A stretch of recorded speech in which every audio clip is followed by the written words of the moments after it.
Welcome, dreamers.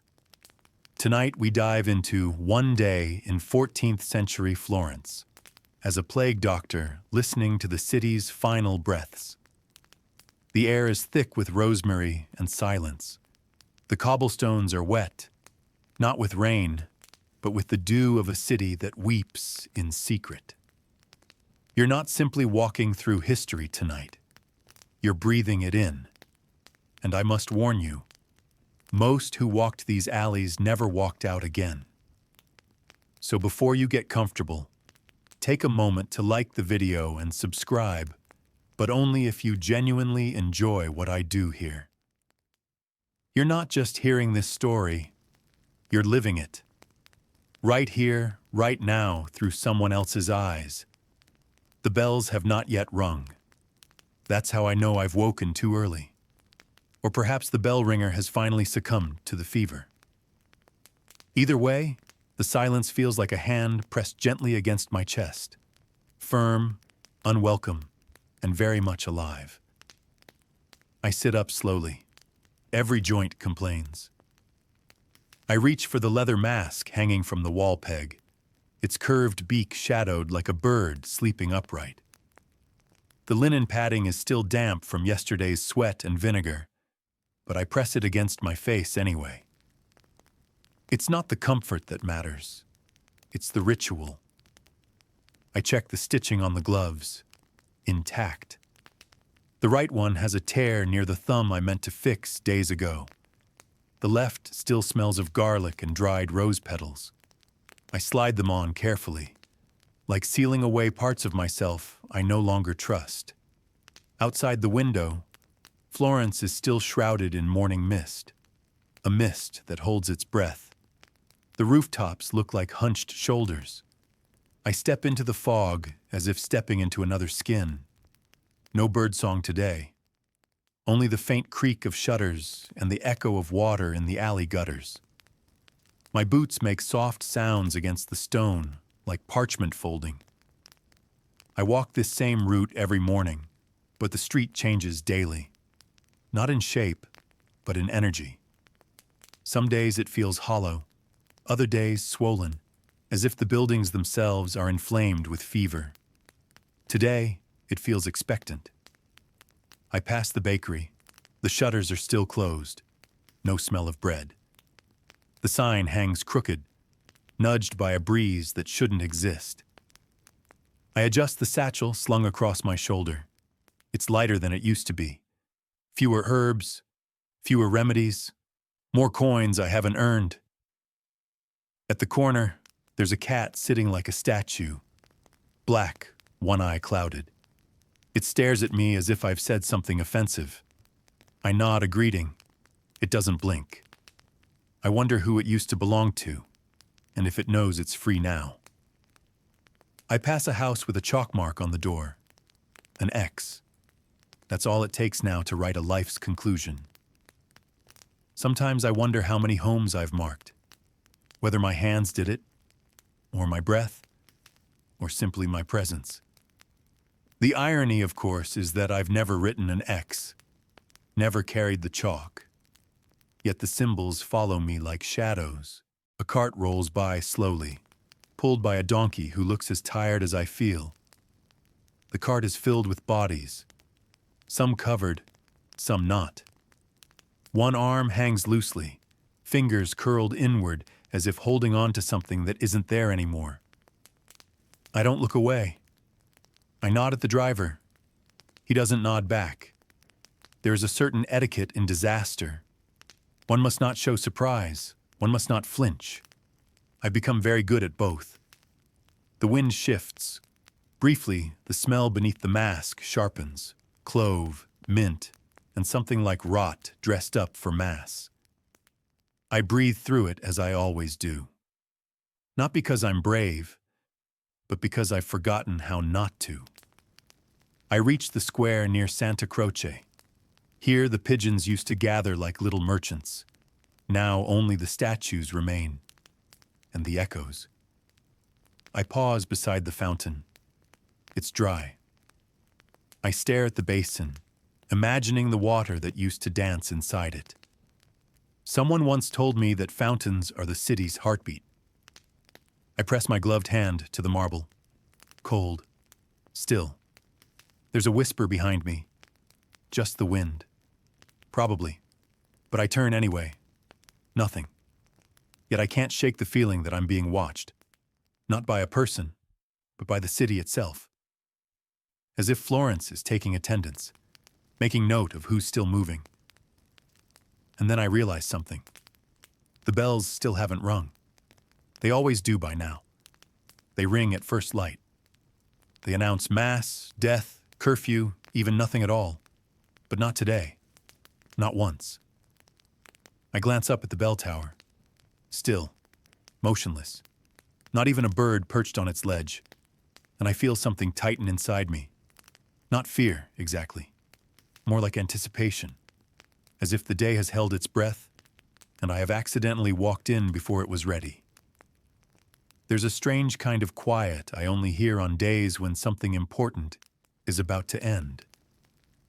It's not the absence of sound. It's the presence of something that hasn't spoken yet. That's what I hear now. Something waiting to begin or finish. I turn back toward the alley and continue walking, but I check the shadows more closely. I walk a little slower. I count my footsteps against the stone like a priest with a rosary. 3 women pass me veiled, their footsteps soft, heads bowed. They do not look up. I do not greet them. But one of them drops something, a white cloth embroidered with a red thread. I hesitate before picking it up. It's warm, recently held. I tuck it into my satchel. Perhaps she dropped it on purpose. Perhaps not. But I still don't know why I keep it. Ahead, the morning fog is beginning to lift. The rooftops stretch taller. The city starts to breathe again, or maybe exhale. I glance back toward the bell tower once more.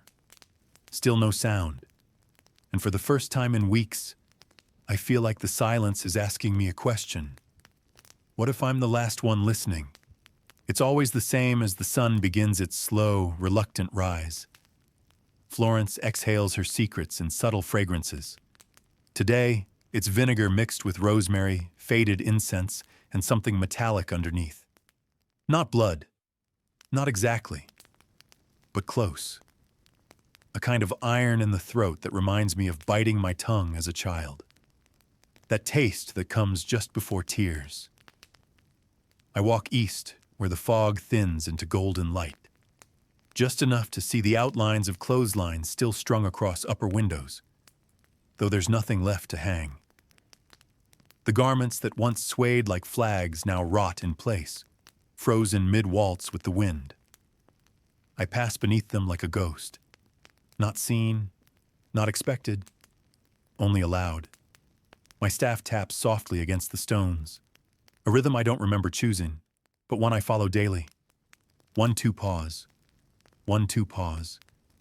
I think I used to hum along to it, maybe even whistle, but not anymore. My breath is too short, or maybe it's just too precious. A boy once asked me if the staff was for protection or performance. I told him the truth. It was so I could avoid touching anything I didn't have to. He laughed, said I looked like death's messenger. He was probably right. I remember his voice more than his face. Strange how the ears remember what the eyes let slip. The mist parts near the edge of a courtyard, and I pause. There's a bundle of flowers lying on a bench. Fresh. Lilies. Bound in twine, laid purposefully, as if for an offering, or a goodbye. But the curious thing? There's no church nearby, no grave, just a cracked stone bench where lovers used to meet. I remember them. The couple who met here every Friday. She wore yellow. He smelled of chalk and parchment. They haven't come in weeks. I bend to inspect the bouquet, but don't touch it. The petals are bruised as if clenched too tightly before being placed. I glance around. No one in sight. No footprints in the dew. Who still leaves flowers for the dead when no one's left to witness the gesture? That's the thing about regret. It doesn't need an audience. It blooms in silence, just like this. A cough echoes down a nearby alley. Dry, weak, followed by nothing.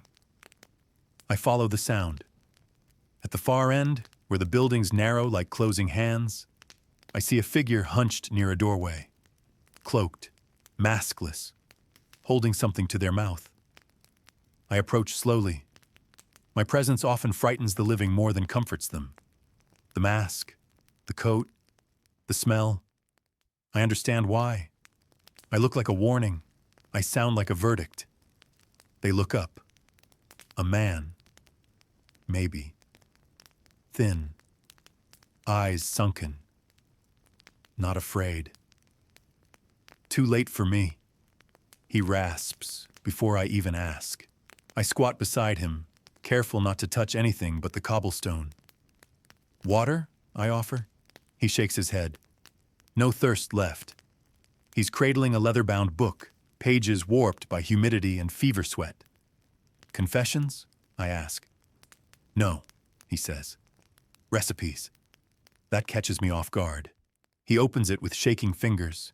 Inside, sketches of herbs, notes in tight script, measurements of impossible concoctions, tinctures of marjoram and marigold, wine reductions with bark and orange peel.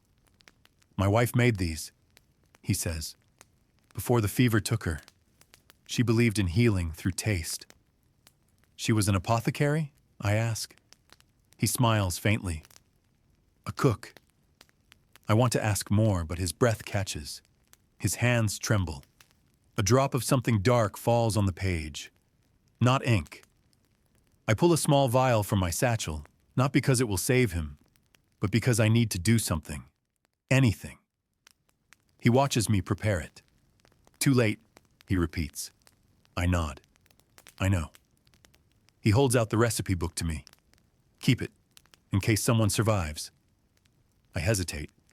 Taking anything from the dying feels like theft, even when offered. He insists with his eyes. I take it, gently. His head rests back against the wall. I check his pulse. Still there. Faint. I place a small cloth beneath his head and rise. I don't say goodbye. I never do. That's a ritual I've reserved only for the living, the ones I expect to see again. I step back into the street, the book warm under my coat. The city feels heavier now. A crow lands on a nearby rooftop, cocks its head, watches. The sky is changing, the light shifting from gold to something duller, a bruise of morning. And suddenly, I remember something odd. The man said his wife believed in healing through taste, but none of the recipes in the book smelled like food. What if they weren't for meals? What if they were for something else? A tea for memory, a sauce for silence, a paste for forgetting. I feel a shiver run down my spine, not from the chill, but from the unasked question lingering behind my thoughts. What was she really trying to cure? At the next corner, I see the outline of someone at a window, an old woman, face pale, framed by shutters. She's watching me. Her hand lifts slowly, not waving, pointing. I follow her finger to the house across the street. Its door is open. The inside is dark. No chalk mark. I turn back to the woman. She's gone. Just the curtain swaying. I look again at the open door. A smell drifts from within, lavender and smoke. I shouldn't enter. I know that. But something about the woman's eyes won't let me walk away. I step across the threshold. The air inside is warmer. A fire smolders in the hearth. No sound. But I can feel someone here, watching, listening, or maybe waiting.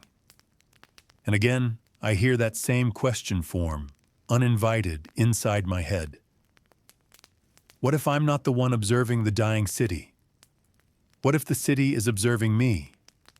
She has been at that window every day for 2 weeks. I've passed her house 16 times.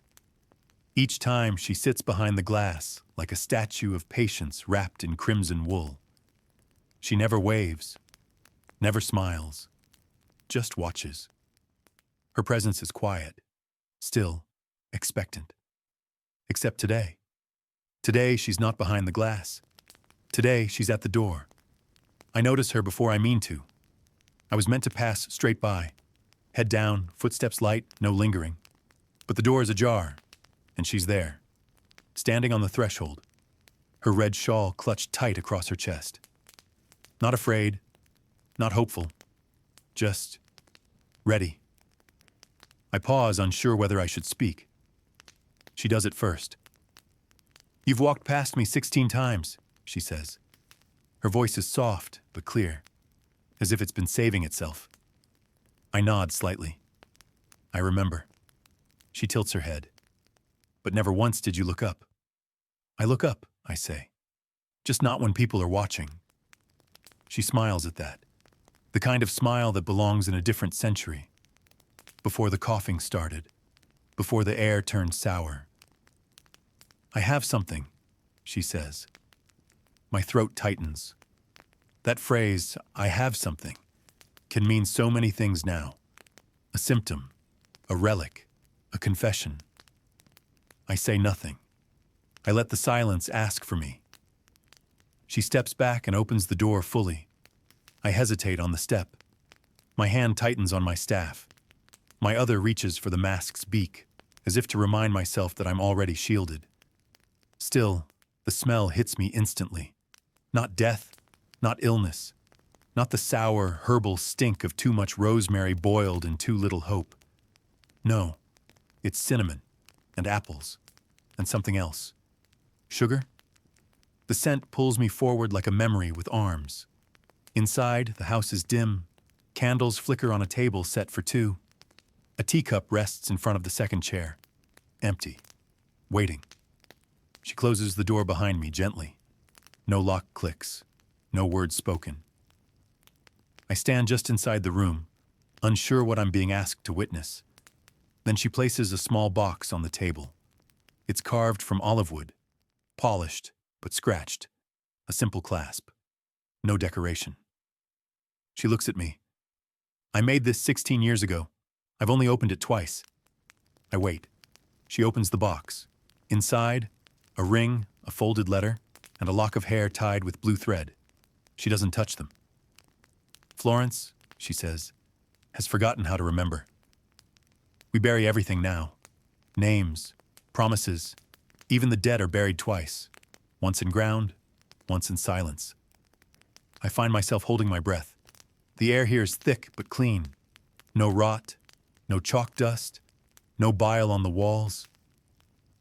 "I'm not sick," she says, "but I've been mourning for too long." I want to ask whose items those are. The ring, the letter, the hair. But I don't. I've learned that asking can break the spell, and I don't want this spell broken yet. She reaches beneath the table and brings out something unexpected. A pie. Still warm. Cinnamon steam curls toward my mask.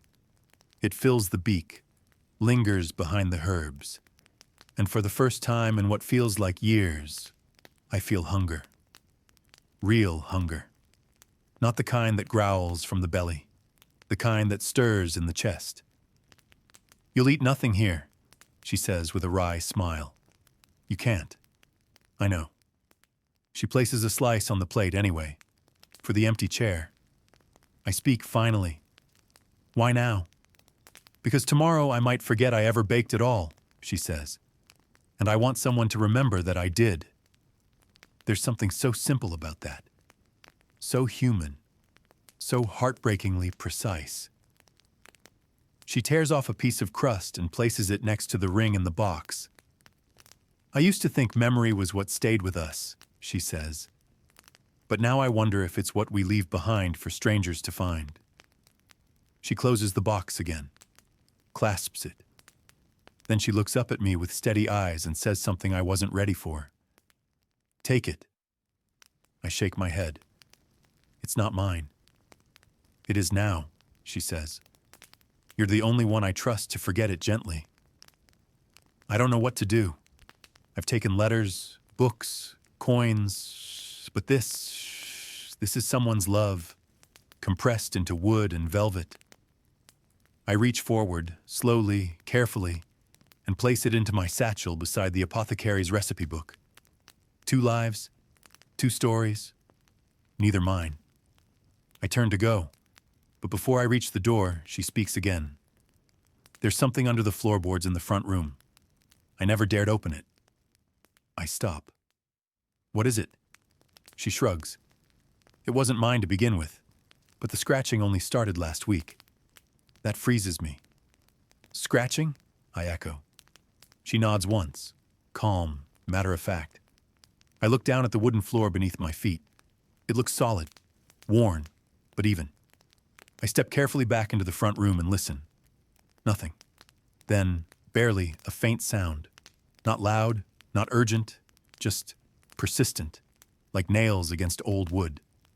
I crouch, press a gloved hand to the floor. Again, scratch. Pause. Scratch, scratch. Too faint to be an animal.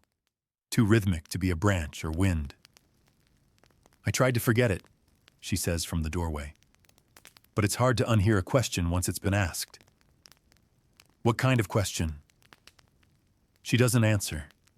Instead, she picks up the empty teacup, pours nothing into it, and sips. Outside, the bells still haven't rung. I leave quietly, the box pressing against my side. The scratching follows me in memory, clinging to my thoughts like dust on velvet. And I wonder, if you buried something long enough ago, can it learn how to ask to be remembered? It's a detail I wouldn't have noticed if not for the fact that I pass this street every morning. Same route, same rhythm, same hesitant breath drawn beneath the beak. But today, the mark is new, and that unsettles me more than it should. I stop in front of the house. It's small, 3 windows across the top, 2 down below, shutters half open as if unsure which side of reality they prefer. The door is wooden, warped, with iron hinges curling like dried leaves, and on the center panel, drawn in a hasty, trembling hand, an X, a simple mark, a sentence, a final word.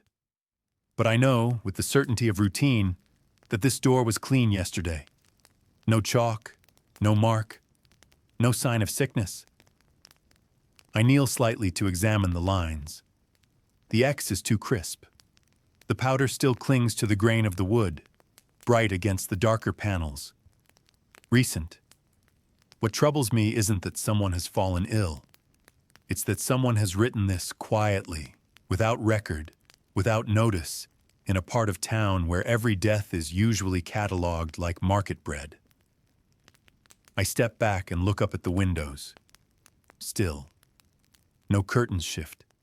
No silhouettes.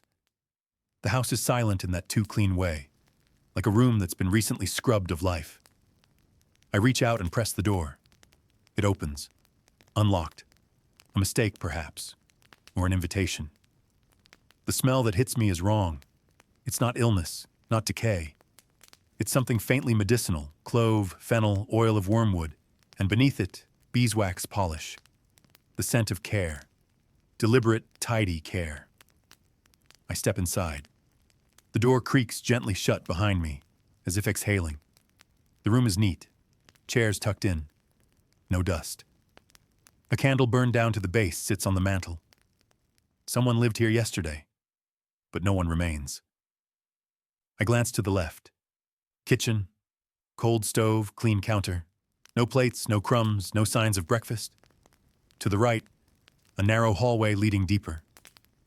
I take each step with slow precision. My staff taps lightly as I move. Second door on the left. Bedroom. The bed is made. Sheets drawn tight. A small book rests atop the pillow. Pages blank, as if waiting to be written in. A quill lies across the center seam. Ink bottle sealed beside it. and pinned to the wall beside the bed, a list. It's written in a hurried script, but the letters are legible. If I vanish, remember. There are names we never use aloud. The clock in the square is fast by 6 minutes. The cellar is colder than the street. The cat never left, even after. She still knocks at dawn. The second drawer sticks. Don't trust silence. Don't trust sound. I reread it 3 times. There's no signature, no explanation. Just those 8 lines. Fragmented. Uneasy. I reach out to gently tug the paper free, but it's pinned with a needle, not a tack. A sewing needle long and slightly bent. I slide it out and fold the note into my satchel, beside the recipe book and the olive wood box. I keep moving. At the end of the hall is a narrow staircase, steep and old, leading downward. I don't like basements. Not anymore. They breathe differently. They remember things the upper floors pretend to forget. But I descend anyway. The air cools immediately. The scent shifts, damp stone, something metallic. Not blood. More like keys. The cellar is empty. Just shelves of glass jars, all labeled meticulously in Latin and Florentine dialect. Dried herbs, oils, even wine. And then, on the far shelf, I see it. A mask. Like mine, but older. Cracked at the edges, the beak shorter. Stuffed with dried petals now crumbling. Next to it, a folded garment. The plague doctor's coat. Faded, sun-darkened, cuffs frayed. Another figure, once like me. Someone who walked these same streets. Breathed through waxed cloth. Watched the city rot from the inside out. There's a small bundle beside the garments. Cloth-wrapped. I open it gently. Inside, stones. Polished, painted. Eyes, dozens of them. Each no larger than a coin, painted with incredible detail. Greens, browns, blues. Some cracked, some dulled by time. All of them staring. I wrap them back quickly. Too quickly. The hairs on my arms rise under the gloves. I step back from the shelf. And as I do, I hear it. Not loud. Just a breath. Above me. A floorboard creaking. I freeze. Then another. Not footsteps. Just a shift. A slow adjustment. Like someone leaning. I hold my staff tight. The silence stretches. Then, nothing. I climb the stairs slowly. Listen again at the top. Stillness. The door remains open. No new marks. But something has changed. I feel it. I step back out onto the street. Look once more at the chalk X. And then I understand what's wrong. It's not a symbol of illness. It's a warning. But not for plague. For return. Someone has marked this house not to keep people out, but to remind themselves never to come back. And I did. I came back for someone I've never met. And now, I don't know if I brought something with me or left something behind. I don't notice it until well past midday, when the sun has turned the city's shadows into sharp fingers and the streets begin to sweat. I'm sitting on the stone bench near the abandoned fountain, what's left of it, and sorting the contents of my satchel, not because I need anything, but because there's nothing else left to organize. And that's when I find it. Folded once. Pressed between 2 vials. Paper softer than parchment. Edges curled from handling. I unfold it cautiously, expecting some scribbled note, a torn prescription, or one of the desperate charms people hand me like confessions. But it's not that. It's a drawing. Done in clumsy wax crayon, red, blue, yellow, and something that was once green but now looks the color of old time. The lines are crooked, the perspective all wrong, but I recognize the image instantly. It's me, or rather, a version of me. A figure in a black coat with a long beak. 2 stick legs, no hands. Just a staff in one wing and a heart drawn large in the center of the chest. Bright red, out of place. too hopeful. Behind the figure is the outline of a house with smoke curling from the chimney, and beside it, a sun with a smiling face. And under the drawing, in a scrawled, shaky hand, "Thank you for coming, even when no one else would." I stare at it for a long while. I don't know who drew this. I don't remember receiving it. I don't carry drawings. No child has come close enough to hand me anything in weeks. And yet, it's here.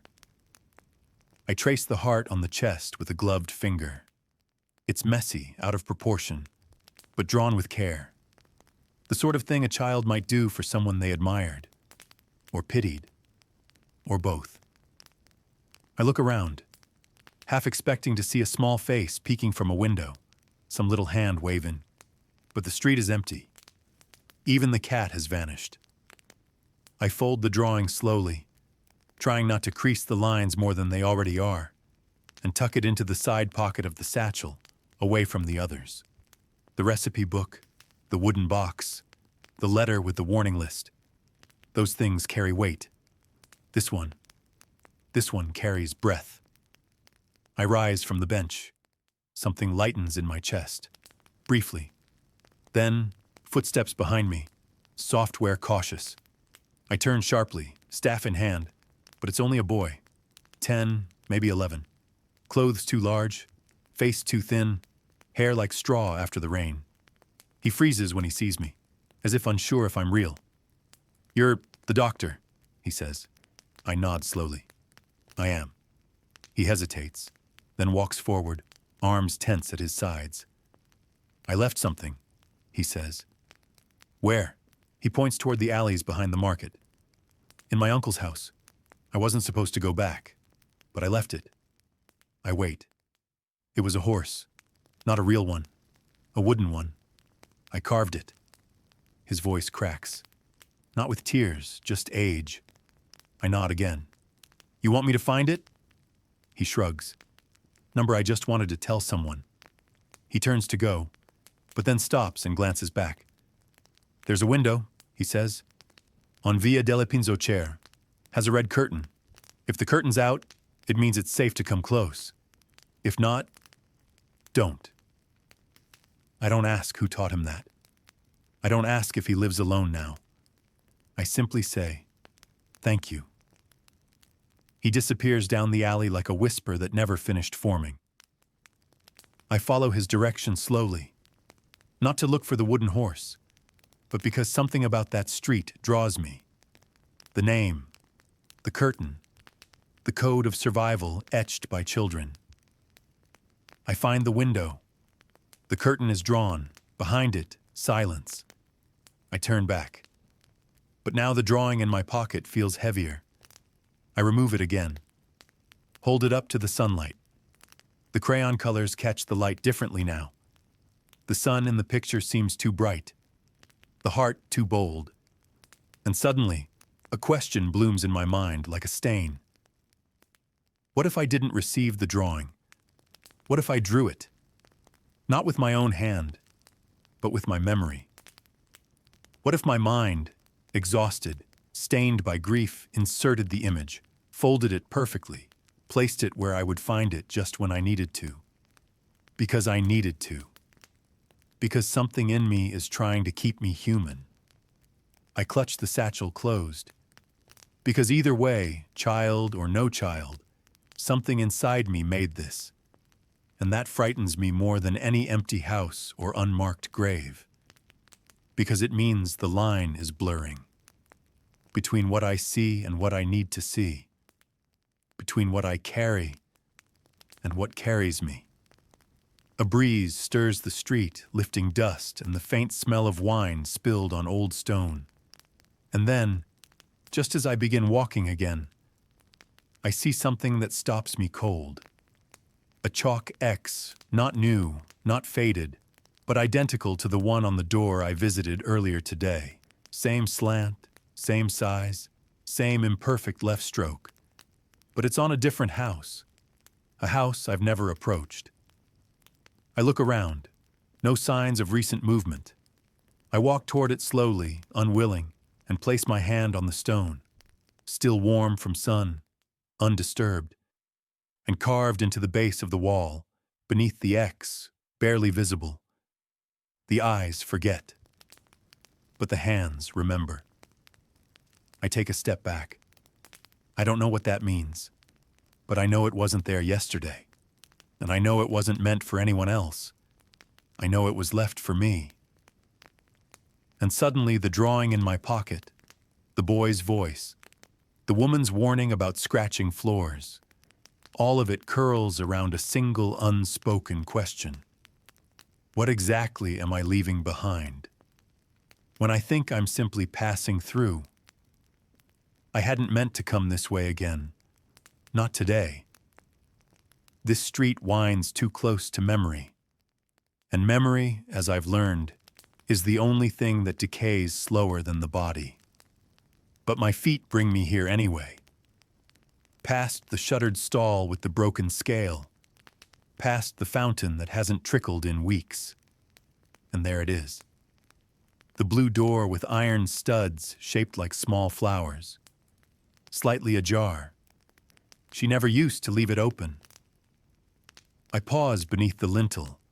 The scent is unmistakable. Not overpowering, not fresh.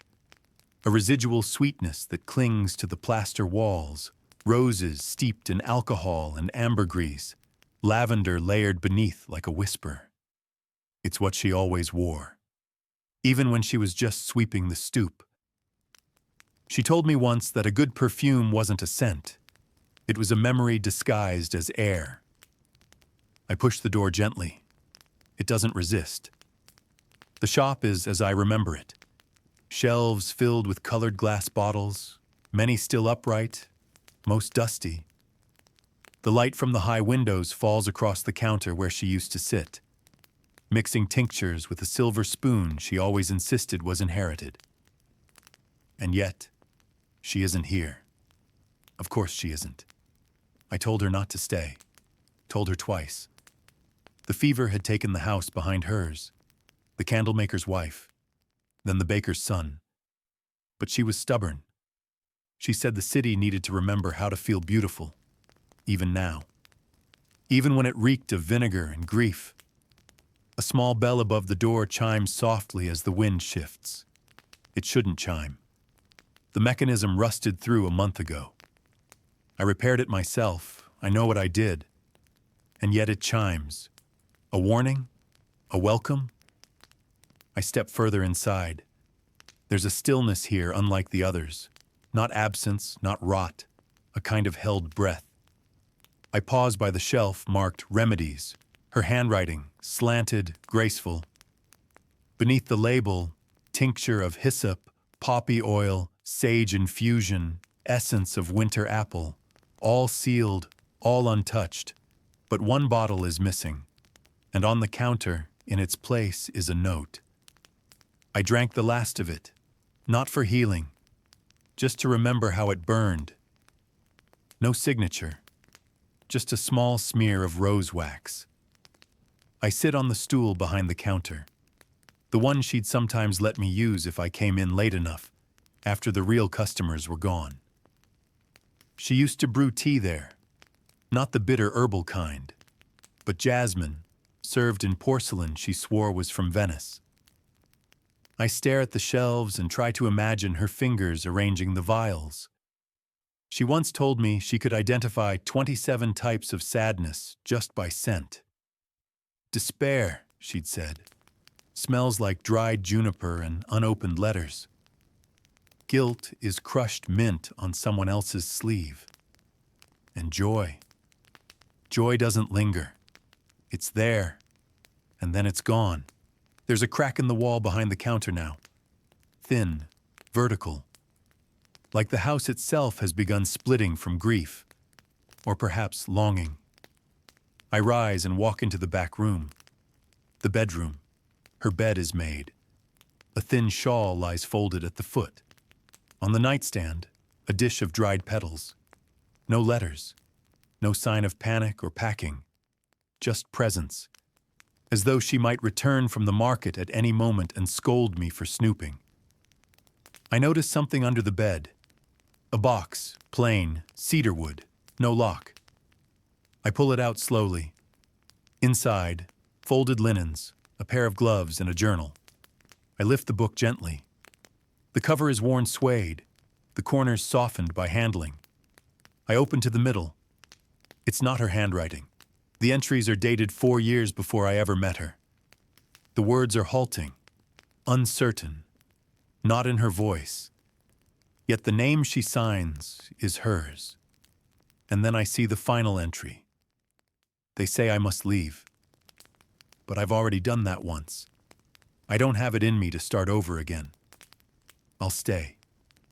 Even if I vanish from the records, I'll stay in the scent of the walls, in the curls of smoke from every candle, in the silence between steps. That will be enough. I close the book. I do not cry. I simply breathe. The scent of roses is stronger now, but it's coming from the ceiling. I look up. The rafters hold nothing but shadows, yet the smell is fresh, blooming, not memory, presence. And then I hear something behind me. A whisper. No, less than that. The scrape of fingernails across wood grain. Slow, familiar. First turn. Nothing. But the stool I sat on is rocking slightly. Not enough to be wind. I leave the journal in the box, push it gently back under the bed. I do not take it. Not everything must be carried. Some things are meant to stay. At the doorway, I pause and take one final breath. The scent is shifting again. Now it smells like ashes, rose ashes. I close the blue door behind me and find that someone has written on it in dust. Return only if you forget how to feel. And I wonder, is that what I'm doing here? Wandering house to house, trying to remember what it feels like to be human, or worse. Am I already forgetting? That's the first thing I notice when I step inside the kitchen. Warmth. A soft, tangible heat that brushes against my gloved hands like a farewell from someone who left only moments ago. I wasn't planning to stop here. The house caught my attention because the shutters weren't drawn all the way.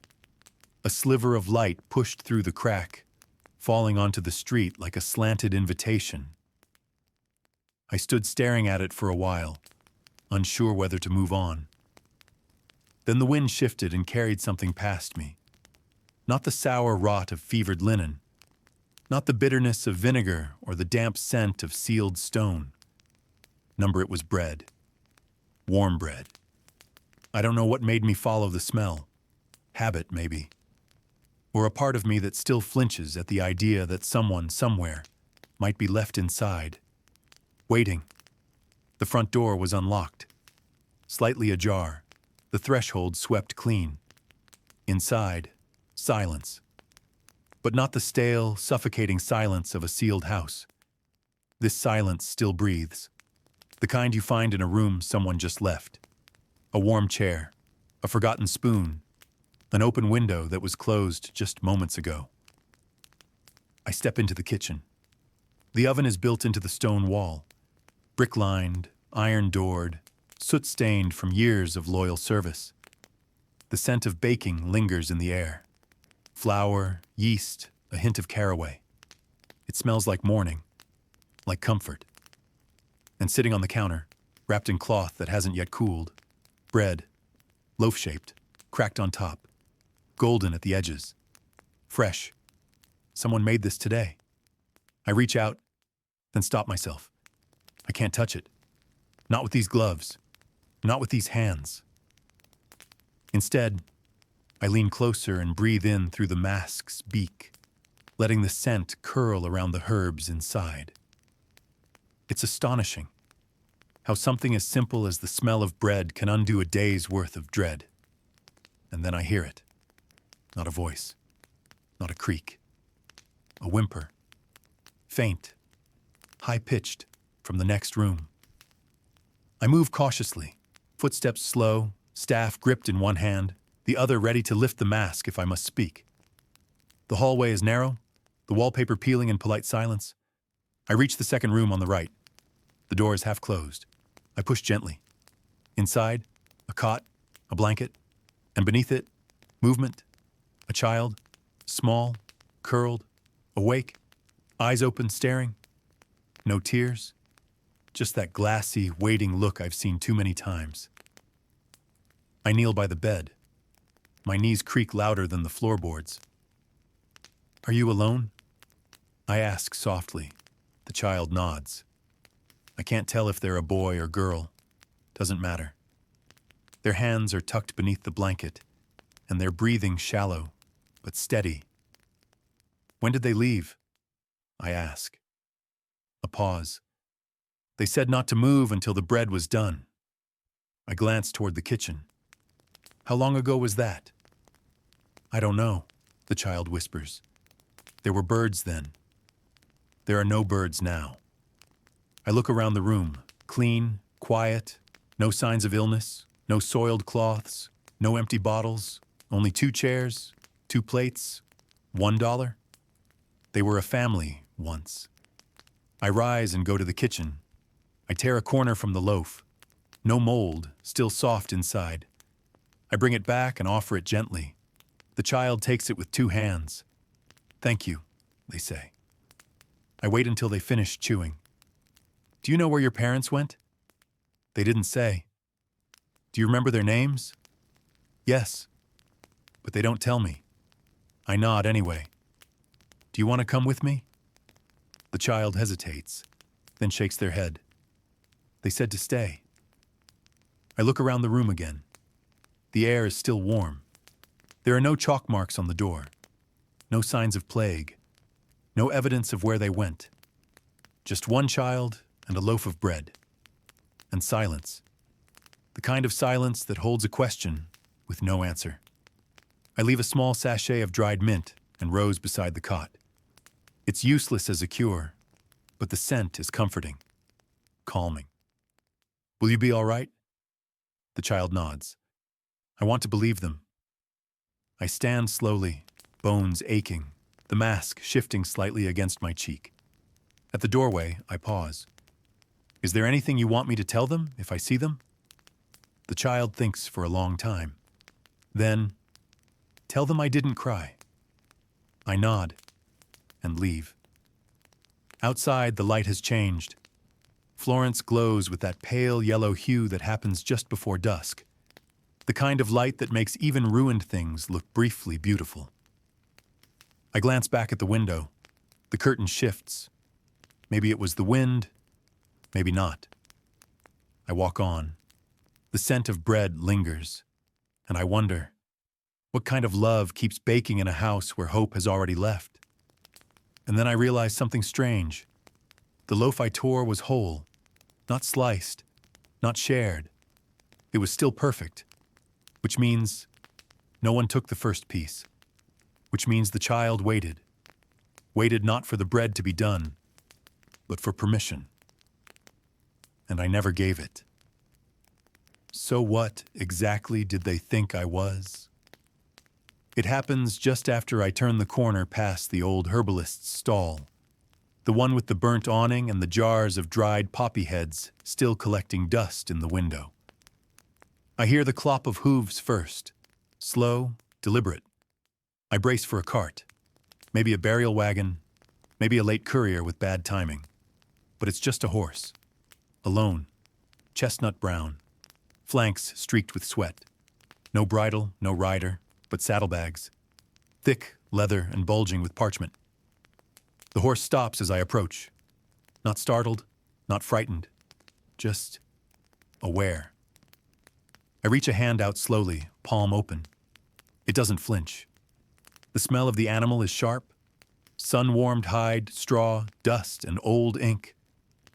There's something unnervingly civilized about it, standing alone in this half-abandoned street, as if it has a purpose it's trying to remember. I step beside it, careful not to startle it. Then I notice something odd. The saddle is marked with initials burned into the leather. MB, I don't recognize them. But one of the saddlebags has burst slightly at the seam. A paper pokes out, fluttering with each breath the horse takes. I reach in gently and freeze. The letter is addressed to me. No name, of course. Just the title.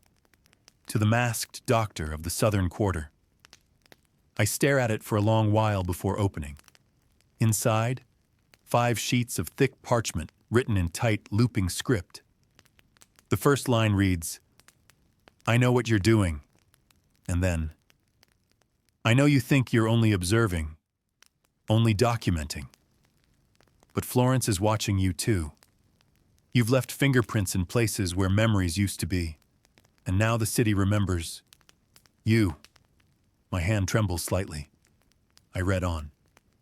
"The child in the bread house, the woman with the shawl, the red curtain window, they all marked you. Not because you saved them, but because you were seen, noticed. And Florence is a city that never forgets who walks in without permission." The second page is more erratic. Crossed out lines, ink blots. There are maps no one drew. Streets that appear only when watched. You've stepped into one. And finally, the last page. You are not the first to carry the satchel. You will not be the last. But you may be the only one who wonders where the horse came from. I look up. The horse is still there, watching me. It shifts slightly, enough to show that the other saddlebag is closed with a wax seal. Red, unbroken. I don't open it. Not yet. Instead, I place the letter in my own satchel, carefully between the child's drawing and the recipe book. Then I stroke the horse's neck. Its hide is warm, too warm, fevered. It exhales once, then begins to walk again, down the alley, turning toward the apothecary quarter. No rider, just parchment and purpose. I don't follow. Instead, I sit on the edge of a dried-out planter box and stare at the cobblestones beneath my feet. How did that letter find me? How does a nameless doctor, faceless beneath a mask, become known? Unless I've been here before. Unless this isn't the first time. Unless this street, this moment, this city has folded back on itself. I reach into my satchel again, pull out the list from the chalk-marked house. I reread item number 7. Don't trust silence. And then item 8. Don't trust sound. Which leaves nothing. No safe sense left to guide me, just instinct and questions. I pull the red wax-sealed packet from the second saddlebag at last. It's heavy, thicker than expected, and sealed with a symbol I haven't seen in years. A caduceus crossed with a pair of keys, a medical guild sigil, and a mark once used in plague orders when a house was to be permanently sealed. I hold it in my palm. I don't open it. Not yet. Instead, I place it in the satchel, deep beneath the olive wood box. I feel the weight of it now. Everything I've gathered. Drawings, letters, smells, glances, silences. And I realize I've become less of a healer and more of a collector. Not of cures, but of memory. Like the city needed someone to hold it all. Someone not dying, not fleeing, not trying to forget. Just someone to remember. But there's something else bothering me. The horse didn't arrive. It returned. So where had it been? And more importantly, who wrote it before me? I rise stiffly, and as I turn to leave, I see a shadow in the window across the street. A figure, still, watching. But the moment I blink, it's gone, and written on the window in fogged breath. You're not lost. You've just circled back. Back? To what? To where? Or to who? It happens all at once, so subtly that at first I think it's just in my head. A breeze rising from the river brushes against the lower edges of my coat. It smells different. Not stronger, not worse. just shifted. Less of the familiar sting of herbs and smoke, more of something damp, something old, stone-soaked in memory. And then I realized the difference. The silence is gone. In its place, a sound I haven't heard in weeks, laughter, faint, echoing. I freeze in the middle of the alley, staff raised mid-step. I know every sound this quarter makes. The rustle of cloth on a shutter, the squeak of a cartwheel missing grease, the soft thud of bread falling from a careless hand. But this laughter doesn't belong. It floats across the rooftops like a memory trying to return. I can't tell if it's joyful or bitter. I turn slowly, trying to locate the direction. It's coming from the west, where the old theater used to be, where they performed comedies in the summers and tragedies in the winters. Not that there's much difference now. I walk toward it, drawn by the sound. With each step, the city seems to awaken slightly. Not fully, just enough to hum. The wind flutters torn parchment on a door. A pigeon lifts from a rooftop. A curtain flicks, then stills. And beneath it all, that laughter again. Not loud, not playful. More like the echo of something private. When I reach the square, I see nothing. Just dust and light. The theater stands cracked and faded. Its wooden sign leans sideways, the paint flaked down to raw splinters. The door is ajar. Of course it is. The laughter has stopped. I hesitate, then enter. Inside, it's darker than it should be. The stage is warped. Rows of benches lie scattered. Someone's left a candle burning on the edge of the orchestra pit. The flame doesn't flicker. It stares. And then a sound.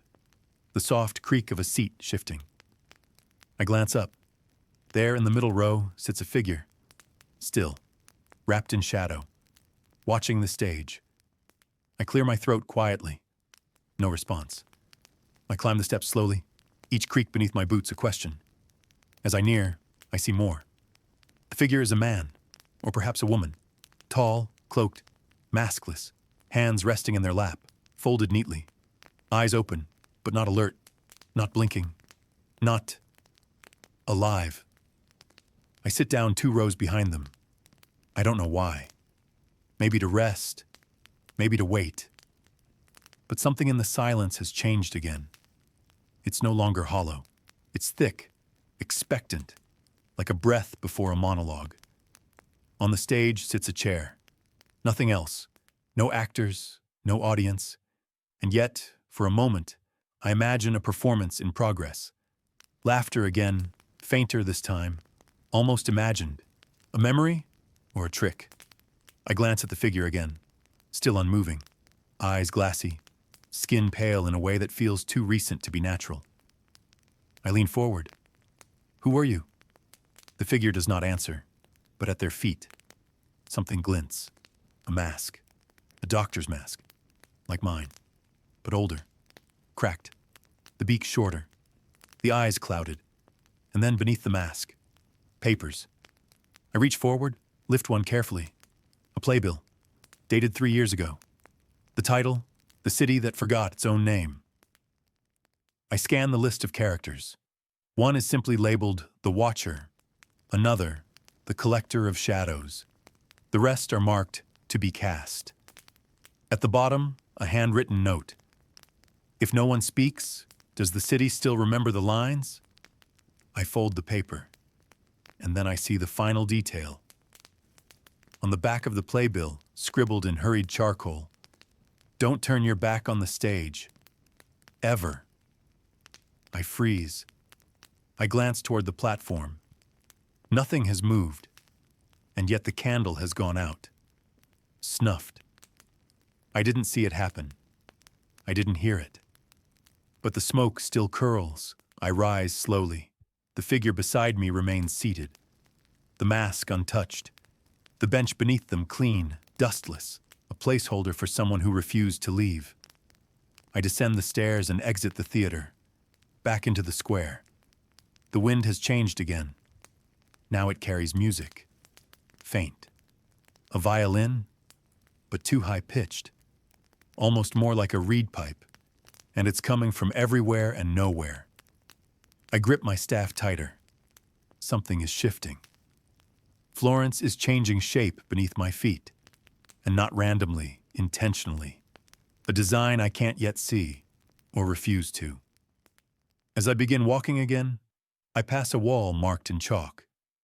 At first, I think it's another X, but it's not. It's a phrase, written in a child's careful hand. When the city laughs, someone always forgets their name. I don't know what it means, but my name, it's slipping too. Has anyone called it lately? Have I? And beneath the phrase, scratched faintly into the stone, who were you before the mask? It's in the northern quarter, near the old cathedral that no longer opens its doors, a place I rarely visit. Not because of plague, though it swept through this part of Florence like it did the rest, but because it feels too still, too preserved. This area resisted the end for a time. The marble facades were scrubbed clean each morning. Priests stood at thresholds and prayed through cloth. Bells rang longer than anywhere else. They believed they could outlast it, outbless it. But faith wilts, too. I hadn't intended to turn this way, but the music, the strange high piping I'd heard in the square, is gone now, replaced by something else. A bell. One single chime. Faint. Not from the tower. Not from the high, proud campanile of the Duomo. From somewhere lower. A handbell. I follow it. It leads me down a crooked path toward a chapel I barely remember. Tucked between two slumping houses, its stone dark with age, its door warped and crooked. The cross above the entrance hangs sideways, one nail long, rusted free. And yet, the door is open. Inside, the air is cold. Not the chill of abandonment, but of breath held too long. Candles burn, dozens of them, their flames small and weary. The pews are empty, save for one figure sitting near the front. Robed in dark gray, head bowed. I approach quietly. My footsteps echo too loud in the narrow space. He does not look up. I stop just beside the final pew. Father? He doesn't move. Only his hand twitches. I step closer. Still no response. Do you need help? At that, he lifts his head. His eyes meet mine, wet, unfocused. Not from illness, from something else. Loss. He opens his mouth, then closes it again. No sound comes out. I kneel slowly beside him. He opens a small book resting on his knee. It's a list of names. Hundreds. Each name carefully crossed out. Each line a memory. He points to the last one, not yet marked. I read it silently, then look at him. You? He nods. He places the quill in my hand. I hesitate. He leans closer, eyes pleading. Not for life, for erasure. I cross out his name. He exhales. Relief. And something inside him loosens, like a rope untied from a post. He mouths something. I lean closer. He tries again, but no voice comes. Just lips forming the same word, over and over. I think it might be a name, not his. Someone else's. I ask softly. Is that who you're waiting for? He nods, but then shakes his head. And I understand. He's not waiting for them. He's waiting to forget them. I take his hand briefly. It's cold, but not with fever, with distance. He hands me a folded cloth. Inside, a rosary made of bone. Tiny carvings on each bead. Faces, some smiling, some weeping. I've never seen anything like it. He points to the altar. I walk toward it. Atop it, instead of relics, there are objects. A child's shoe, a cracked spoon, a wilted ribbon. Offerings, not to saints, to memory, to grief, to forgetting. I place the rosary gently among them. Behind me, I hear the priest rise. His chair creaks. First turn, but he's already walking toward the confessional booth. He enters, closes the door. I wait. Nothing. No whisper. No creak. No breath. I approach the booth slowly. The grill is broken. I peer inside. He's gone. The space is empty. Not just empty, dustless, undisturbed, like no one has sat there in years. I open the booth door fully. Inside, nailed to the wall, is a slip of paper. One sentence. Every confession is just a memory trying to rot politely. I close the door. The bell chimes again, softly, from nowhere, and then stops. Outside, the light has dimmed. Shadows stretch long between the houses. Florence exhales again. And I remember something strange. The name I crossed out in the priest's book. It wasn't unfamiliar. I've seen it before. In the recipe book. Number on the folded note in the olive wood box. Number I reach into the satchel, dig past the papers. Then I find it. The child's drawing. I unfold it. At the bottom corner, too small to notice before, scribbled in red, Confessor, 7th chair, near the end. It's the same name. I look back toward the chapel. It's still there. Still lit. But the door is shut now, and written in soot across the wood. You've been here before. Have I? I try to remember. But all I feel is the weight of the crossed-out names. And one name now, scratched beneath my skin. Not erased. Not yet. It used to be shallow. Just a narrow shaft lined in mossy brick beside the courtyard, where children once kicked balls made of stitched rags. I tended them sometimes. Not as a doctor. As a kind presence when such things were still allowed. Today the gate to the orphanage is open, swaying gently on its hinge. A single gust could have done it. Or maybe the wind doesn't work alone anymore. The building is half collapsed, its roof broken open like a cracked skull. Dust floats in the air, catching the evening sun like ash in a cathedral. The garden is wild now. Lavender run feral, ivy strangling empty window frames. I hear no laughter, no cries, just the creak of timber giving up.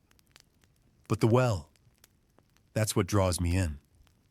It stands untouched in the center of the courtyard, the wood frame still intact, the rope taut. A pail hangs, empty. I approach slowly. The last time I was here, I dropped a pebble in for a child who'd never seen the bottom. We waited 7 seconds before hearing the splash.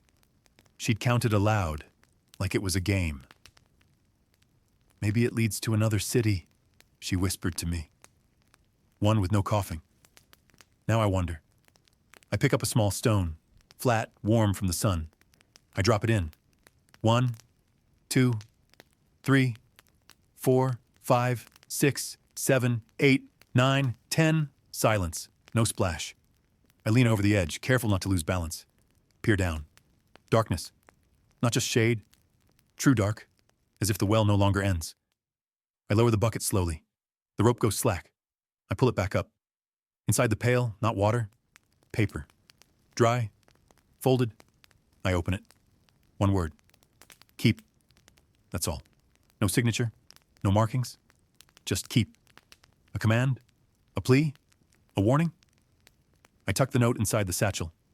The well now feels less like a source of water and more like a mouth, and it's been fed recently. I turn to look at the building. One shutter creaks open above me. For a moment, I see movement. A flicker. Then it's gone. Inside, I climb the stairs. They groan beneath me but hold. The dormitory rooms still have beds. Little ones. Sheets grayed with time. Toys placed with intention. Dolls turned toward windows. Wooden animals lined on sills. On one pillow, a single shoe. Child-sized, worn smooth. And beside it, a feather. Bright white. Clean. Too clean. I pick it up, turn it in the light. Not from a city bird. longer, lighter. Something about it feels deliberate. I place it on the edge of the bed and leave the room. In the hall, carved into the wall with a blade or nail. We don't leave. We're just not seen. A chill wraps around my spine. I descend quickly, back to the courtyard. The well waits. Still. But something inside me wants to return the note. Or the feather. Or both. Instead, I sit on the stone rim. And listen. For laughter. For coughing. For footsteps. Nothing. Just the wind winding through the broken eaves. I speak aloud, softly. Are you still here? Silence. Then, from behind me, a child's voice. Of course we are. I turn sharply. No one. Just the garden whispering. I'm shaking now, and I don't know why. I check the drawing in my satchel again. The heart is still red. But the house beside the figure, it's different now. It has a tower, and next to it, a circle. Not the sun. A well. Drawn in black. It wasn't there before. I'm sure of it. I press my hand to the satchel. Keep. Keep what? The memory? The silence? Or the city itself? The wind picks up again. The gate swings wide. And behind me in the courtyard, a new sound begins. Not a voice. Not a bird. But the rope. The bucket is rising again. I didn't pull it. I stand, watching as the rope strains upward, slowly, steadily. It crests the lip of the well. Inside, nothing. Just a drop of water. Fresh. Clear. The first I've seen in days. I leave it there and walk away. But the word won't leave me. Keep. Keep walking? Keep collecting? Keep what? And why does it feel less like an instruction and more like a name? He lives, or lived, at the edge of the clothmaker's row, where shutters have been drawn for so long that ivy has claimed them entirely, weaving the windows shut like stitched eyes. His shop front is unassuming, its wooden sign so weathered the lettering has vanished, though I remember it once read, Il mercante delle ombre, the merchant of shadows. I haven't seen him in weeks, not since I treated him for what I thought was exhaustion. Pale skin, shaking hands, nights without sleep. He wouldn't speak much, just stared at the ledger he kept in front of him, tallying things I couldn't read.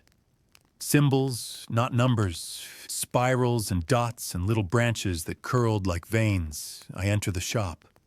The air inside is dry. Dry like parchment stored too long in heat, or a room where even memory has evaporated. Dust swirls in the sunlight slanting through a crack in the ceiling. Not the lazy, drifting kind. This dust seems to float with intention, and the merchant is there. Seated exactly where I last left him, behind the counter. His chin rests on his chest, eyes half-lidded, not sleeping, not dead, somewhere in between. I approach slowly. My boots make no sound on the dusty floor. Sir, I say gently. His eyes lift, recognition flickers. I paid you, he says. His voice is papery, brittle. You did, I reply, but you came again. Yes. He nods slowly, then reaches beneath the counter and places something on the surface. A pouch. I know what's inside before I open it. Dust, finely ground. Not gray, not brown. Gold. I stare at it. What is this? I ask. He shrugs. All I have left. I don't need payment. You do, he says. Because you're not here for me. What do you mean? He lifts his eyes fully now. They are sunken, but clear. Too clear. You think you're walking forward, he says. But you've been moving in circles, leaving pieces behind. He reaches into a drawer and pulls out something I recognize immediately. My handwriting. A note. I don't remember writing it, but the words are mine. Do not return to the well unless you are ready to listen. It's dated 3 days ago. I haven't been back, but I have no memory of leaving this note, let alone giving it to him. He sees the confusion on my face and smiles, but there's no warmth in it. You left more than a message, he says. You left yourself. I shake my head slowly. Number I. I've never. But then I stop, because something else is on the counter now. A coin, not florins, not minted, carved bone, a circle, and on its face my mask. The beak, the eyes, even the stitching at the edges. Perfect, but aged, worn down by fingers. Where did you get this? I whisper. He doesn't answer. Instead, he places his palm flat on the counter and exhales, and the dust moves, swirls, rises in a spiral, forms letters. You've done this before. I step back. No, I say. I would remember. He only blinks. Would I? Would I truly? Or is that the city's mercy, that each circuit of this path wipes a little more clean? I gather the coin and the note, unsure whether I'm collecting evidence or artifacts from a life that no longer belongs to me. The merchant reaches once more beneath the counter. This time he produces a mirror, small, round, bronze-backed. I peer into it. The mask stares back, same as always. But behind me, a second figure. I turn quickly. No one, just shelves and shadows. I look again. Now the mirror reflects only me and the dust. The merchant leans forward. Some of us are placed, he says. Not born. The city builds us when it's ready to be remembered. Is that what I am? I ask. A page, he whispers. Or maybe the thread binding the book. Outside, a bell chimes. One chime, then two. Not from the cathedral, from the merchant's pocket. He pulls out a watch, but it has no hands, only a dial spinning slowly. I think your time's almost up, he murmurs. I back away, clutching the satchel. Thank you, I say, not knowing why. He nods. Next time, he says, ask for the change. I exit into the afternoon light. The sky has shifted again, now tinged with green, and the dust. The dust follows, not falling, not rising, just lingering, waiting to settle on something else. And I wonder, when he said I'd been paid, was it for visiting him, or for something I haven't done yet? I first saw it days ago, or maybe weeks. I've lost track. A sleek shadow slipping between courtyards, always just ahead or just behind, like a question I hadn't yet earned the right to ask. Black fur mottled with streaks of white along the spine, one ear torn, one eye cloudy like milk left too long in the sun. I never fed it, never called, but it came anyway, and today it waits for me. On the ledge of a shuttered window in a part of Florence no map remembers. The street is too narrow for carts, too quiet for children. A trickle of water runs down the center stones, though I see no source. The cat blinks once as I approach, then hops to the ground and pads to the middle of the road. It stops, sits and stares, as if to say, this is where we begin again. I follow. We pass door after door, none marked, all shut. But the cat pauses at each one, tail twitching. Its eyes scan the frames, the hinges, the thresholds. I mimic the gaze, and only then do I notice the signs. Some doors have tiny symbols scratched near the base. A triangle, a half moon, a slash. Others have none. Some have hinges reversed. One has salt poured in a careful ring. We stop at a green door with a broken knocker. The cat meows once. I look up. The shutters above are open. A lace curtain flutters. No movement behind it. But something is there. I feel it. The cat scratches once at the door, then turns and walks on. I don't knock. I don't open. But I listen. From inside, a cough. dry, repetitive. And then, nothing. I hurry after the cat. It leads me through a narrow archway into a courtyard filled with crumbling frescoes and vines heavy with dust. In the center, a fountain still drips, one drop every 15 seconds. The cat leaps onto the basin's edge, watches the water, then looks at me. Another meow. Softer. A warning? Or a summons? I kneel and peer into the water. My reflection stares back. But something's wrong. The mask is there. The eyes, the beak, the black robe. But the background isn't this courtyard. It's another. One I don't recognize. Behind my reflection, I see a tower. A weather vane shaped like a crow. A red banner fluttering in wind I can't feel. I blink. The image shifts. Now it shows the street I just came from. The green door, still shut, but a shadow moves inside. I look up. The cat is gone. I stand too quickly, nearly slipping. My heart is racing. And then I see it.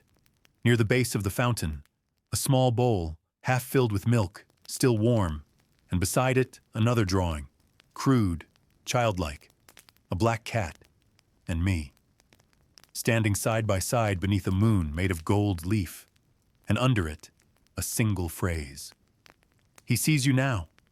Not it, not they, he. I fold the drawing carefully and slide it into the satchel. There's something else in the bowl, a sliver of paper. I fish it out. It's a note. The cat waits where you forget to look. I leave the courtyard in silence, walking more slowly now. Behind me, a door creaks open. I don't turn. Not because I'm not curious, but because I know that some things in Florence only exist when they're not being watched. Some people, too. Like the woman in the red shawl. Like the child in the bread house. Like me. As I move, the cat appears again ahead, perched on a wall, tail flicking. It leaps down, crosses the road, and pauses beside a new door.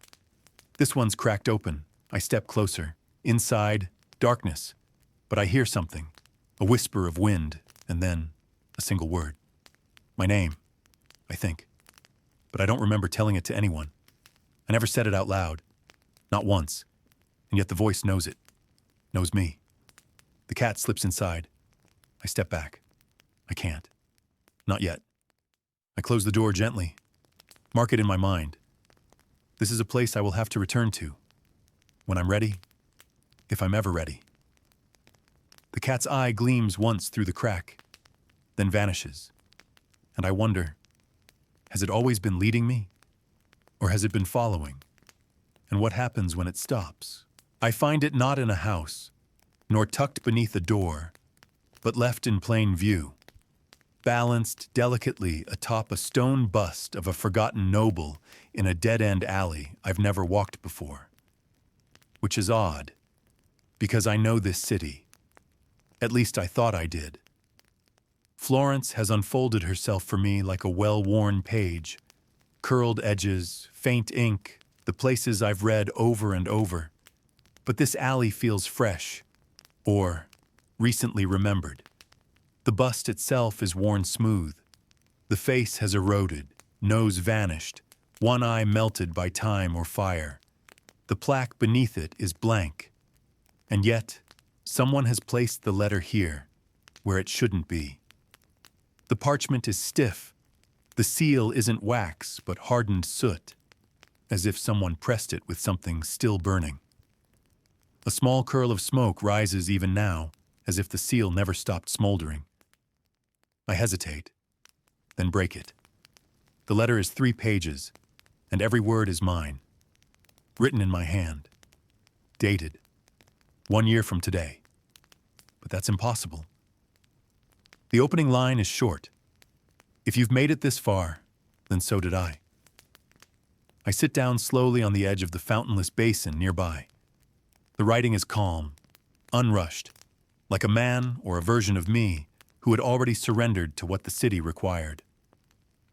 The second paragraph reads, "You've been gathering pieces, A child's drawing, a forgotten recipe, a mask with no owner, a prayer whispered in reverse. Each one is part of a pattern. You think you're remembering, but you're building, slowly, unwillingly, and it's working. The words are familiar, but the tone isn't. It's me, but older, or wiser, or quieter. There's a door you haven't opened yet. You will. You always do. When you do, don't speak. Just listen. I stop, look around the alley. Still empty. Still too quiet.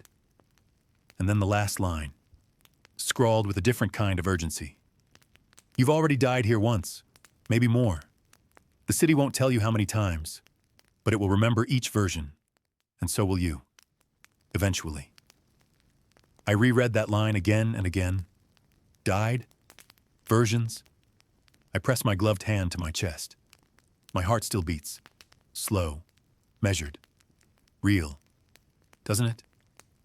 And then something else falls from the envelope. A pressed flower. Black. Dried. Crumbling. Not a rose. Not any bloom I recognize. It smells faintly of smoke and river water. And beneath it, a second note scribbled hastily in a cramped margin. The river is where it resets, but only if you step in with your eyes closed. I don't know what that means. Not yet. But the river Arno runs just blocks away, and I haven't seen it in days or weeks or... This version of me hasn't. I tuck the letter into the satchel, deep, with the other strange remnants of this journey. The bone rosary, the ash-sealed coin, the child's mysterious drawing, and now, the flower of smoke. I rise, and as I turn to leave, I notice something I missed before. On the wall above the bust, etched deep into the stone, faint but unmistakable. Florence is not a city, it is a mirror. The letters shimmer slightly as the light shifts. I reach out and press my fingers to them. Warm, too warm for stone. And behind me, the air changes. I hear a footstep, just one. I spin, no one. But the breeze smells like burning parchment and lavender. The scent from the perfumer's house. She's watching, or remembering. Or maybe it's just me, circling closer to something I've already touched once before. I leave the alley, but with every step, I feel a new kind of weight. Not fear, something stranger. Recognition. And I wonder, if I've written myself this letter, how many more are out there? And what happens when I find the last one? Or worse, what happens when I write the first? It stands at the southern bend of the city, beyond the herbalist quarter, perched above the ancient wall where Florence once defended itself with stone and prayer. The tower isn't the grand cathedral kind. No elaborate carvings, no saints frozen in marble. Just plain brick and a narrow slit of stairs winding up into silence. And yet, the bells ring. Not every hour, not by clock. Only when something happens. Something the city wants marked. Today, they rang 3 times as I passed the apothecary ruins. Once when I stepped into the courtyard. Again when I found the broken glass arranged into a pattern too precise to be chance. And a third time when I turned my back. They've rung 5 more times since then. I've stopped checking why. Now I walk toward the tower. The path is lined with weeds that have bloomed despite the rot. Dandelions burst from cobblestones. Ivy climbs walls like it's racing toward memory. The birds have returned here. Not many, but enough to make the air feel less like morning. I reach the tower's base. The wooden door hangs half open. A single crow sits on the ledge, preening itself with great ceremonial care. It doesn't fly when I step inside. The stairwell is dark. I ascend slowly, 1 foot after another, the weight of the satchel creaking against my shoulder.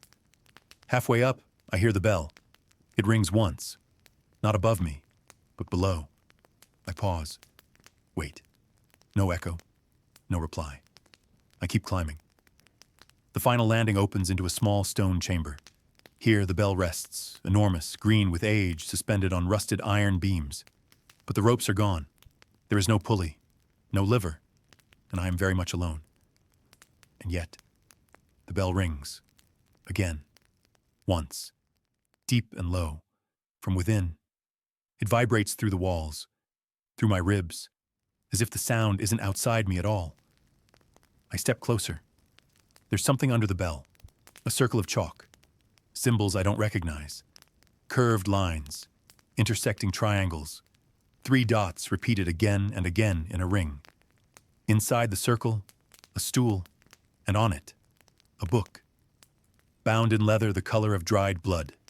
No title, no clasp. I don't touch it. Not yet. Instead, I sit beside the circle and listen. The wind up here is different. It doesn't hum or howl. It asks, quietly, like breath before a question. And for a moment, I close my eyes. I imagine what it would sound like if every bell in Florence rang at once. I try to picture it. The city calling itself home. But no other bells answer, only this one. I open the book. The pages are numbered, but not sequentially. Page 1 is followed by 14, then 32, then 8. I flip through. Each page contains a single line, handwritten, the same slanted script. The first time you climbed these stairs, you thought you were escaping. The second time, you were looking for proof. This time you won't leave. My throat tightens. I flip further. A sketch appears, rough but familiar. It's me, or rather, my mask, drawn from behind, sitting at the bell's base, reading this very book. The final page is blank. I stare at it for a long time. Then a new sound. Footsteps. On the stairs. Ascending. I rise slowly, peer down the spiral shaft. No one. But the steps continue. Evenly spaced. Software measured. Closer. I back toward the wall. Wait. The final step creaks. Silence. Then, from just beyond the threshold, a voice. I've been waiting? It sounds like mine, but older, weaker. I say nothing. The voice continues. Leave the book. Take the memory. I don't move. Then, if you don't, you'll return again. And again. And again. I step forward, open the satchel, place the book inside. The tower groans. The bell shifts slightly. I don't look back. I descend. No footsteps follow. The air is heavier now. Not darker, denser. Full of things unsaid. I step outside. The crow is gone, but scrawled into the dirt at the base of the tower, written in perfect circles. Don't let him ring it a 10th time. I don't know who he is. I don't know how many times it's rung today. But I begin to count again. Every echo, every pulse.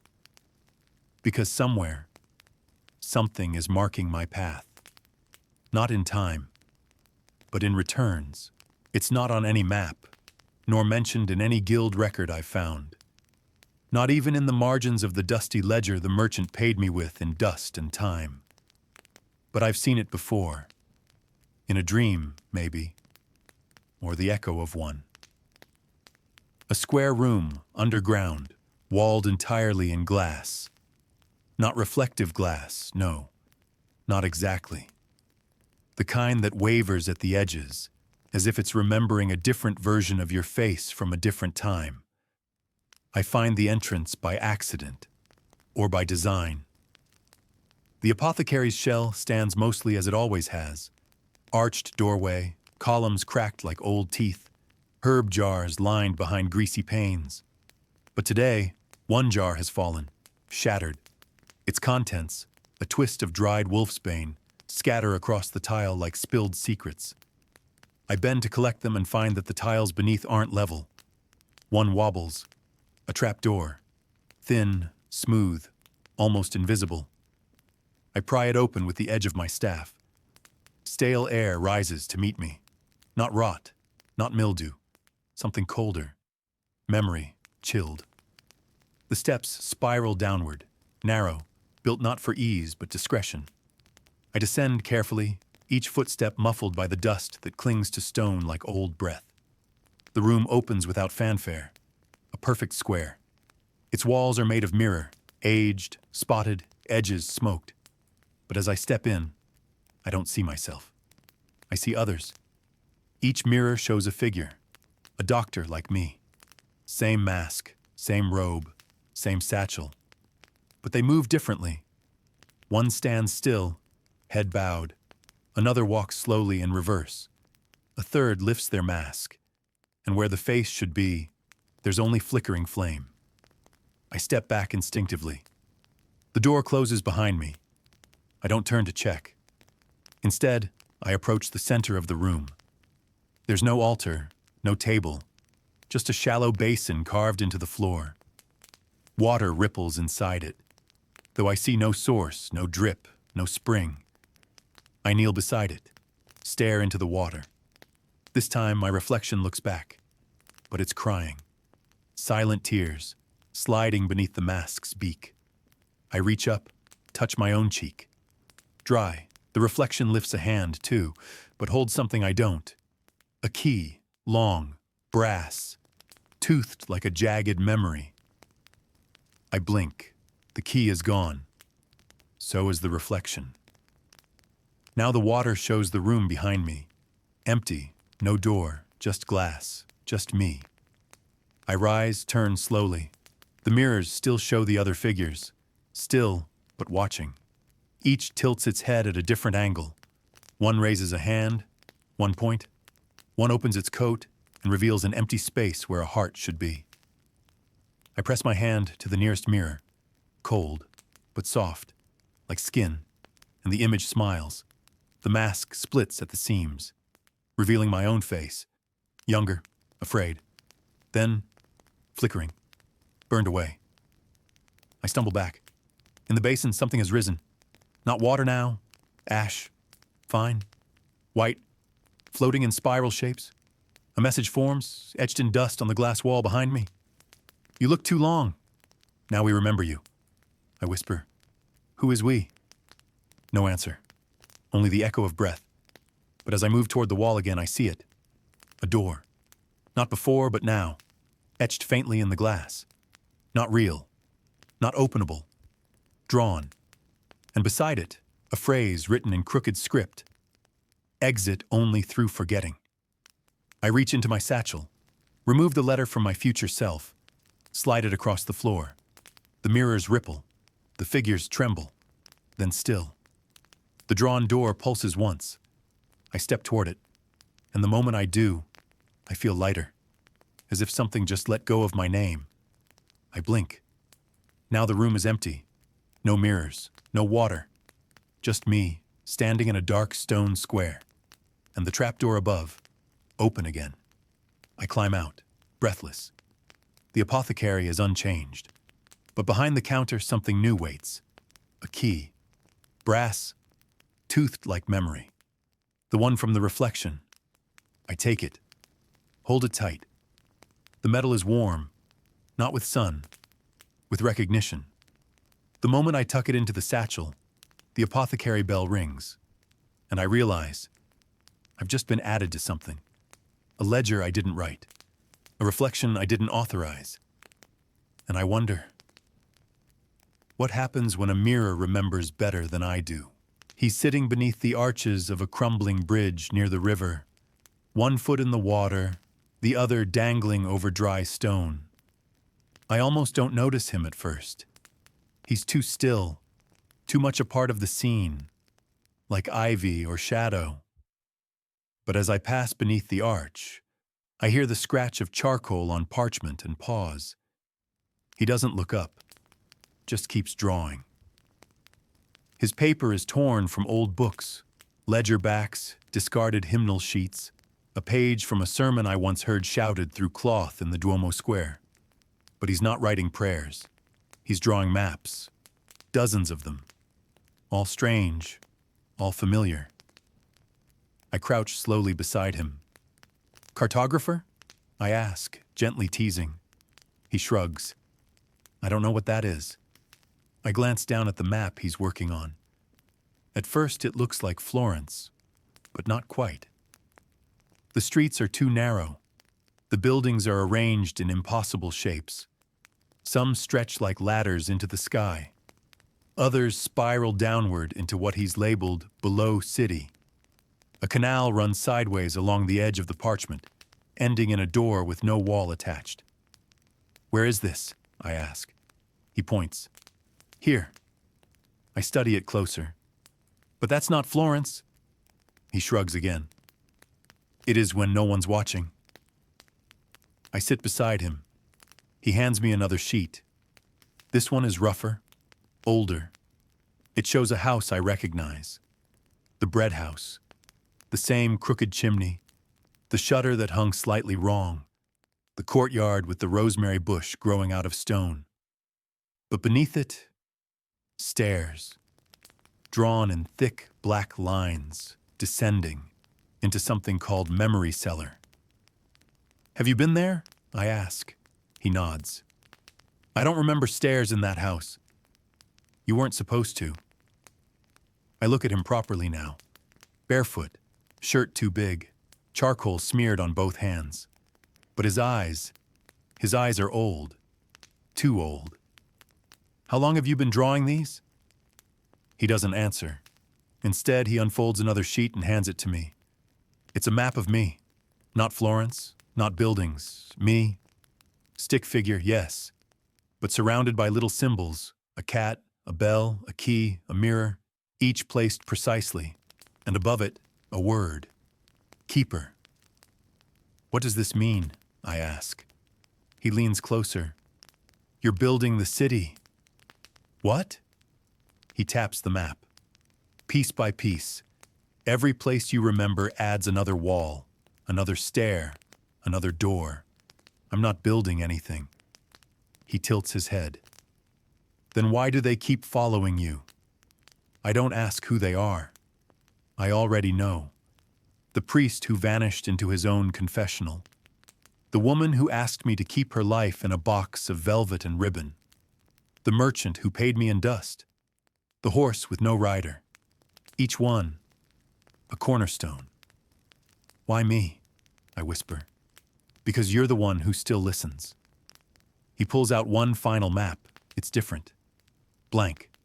Except for a single word written across the middle. Home. I haven't drawn this one yet, he says. Not until you remember where it is. I shake my head. I don't have one. He raises a brow. Not anymore. But once. And then softly. That's where the door is? What door? But he doesn't answer. Instead, he picks up his charcoal again and begins to draw a window. Not a big one. Just a small circle.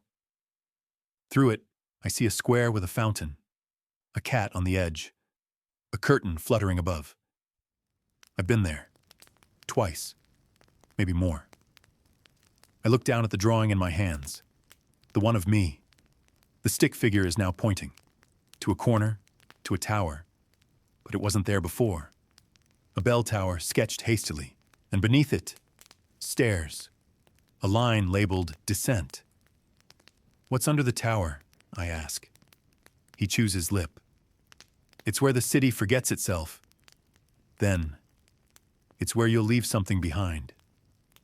The boy gathers his maps, rolls them tight, ties them with string made from twisted nettle. Then he stands. He looks me dead in the eye. You don't need to follow every path, he says. Only the ones that remember you back. And he walks away. Down the path that leads not into Florence, but beneath it. I try to follow, but the arches collapse into bramble. He's gone. Only one thing remains, a single drawing pinned to the bridge wall. A door with a circle above it. The same symbol carved into the letter from my future self, and scrawled beside it, some maps draw themselves. Others draw you. I stare at it for a long time, then fold it carefully, add it to the satchel, and whisper, "How many versions of me have already walked this street?" The wind answers by flipping the edge of the paper. It shows the map again. Only now there's one more road I hadn't seen before, and it ends not in a house, but in a name, one I almost recognize. Mine. I find it by scent before I see it.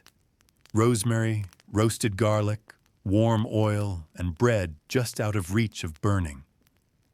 The kind of smell that belongs to life, not this city. I follow it through a street so narrow my coat brushes both walls, past a doorway marked with wax, down 3 uneven stone steps into a courtyard I've never known existed. And there it is. A long table, set with care, plates for 12, each one filled, steaming, still. There's no one in sight, no footsteps, no laughter, just the feast.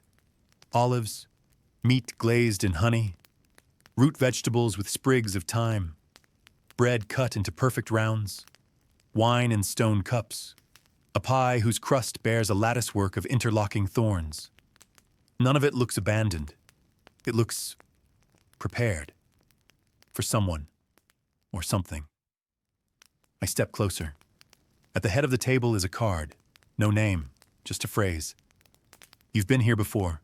You said you'd return hungry." I stare at it. The chair behind the card is empty. The cushion shows signs of wear, a depression where someone once sat for a long time. I reach into my satchel, remove the map the boy gave me, unroll it. The courtyard is there, labeled only Feast Place. In the corner, a scribble I hadn't noticed before. "They wait for the one who forgets their hunger." I look back to the food. It still steams, but I don't eat. I can't, even if I wanted to. The mask won't allow it. And more than that, something in my chest tells me it's not meant to be consumed. Not by the living, not by the conscious. I walk slowly around the table. Each place is different. Some plates are half-eaten, some untouched. One has only crumbs and a smear of jam. Another has a note tucked beneath the fork. She remembered my name. I don't lift it. I pass another setting, and there's a glove on the chair. Just one. Small, child-sized, stained with ink. The cup beside it is filled with milk, now curdled. I know whose place this was. I move on. One plate is filled with ash. Not food, not dirt. Ash. As if someone tried to serve memory and watched it burn. At the end of the table, another card waits, blank. But beside it, folded once, is a letter. I open it. Recognize my handwriting again. "You won't remember eating, but you'll remember being full." That's how the forgetting begins. I fold it carefully, add it to the satchel. The scent of the food is changing now. It begins to cool. The warmth bleeds into the stones. I glance upward.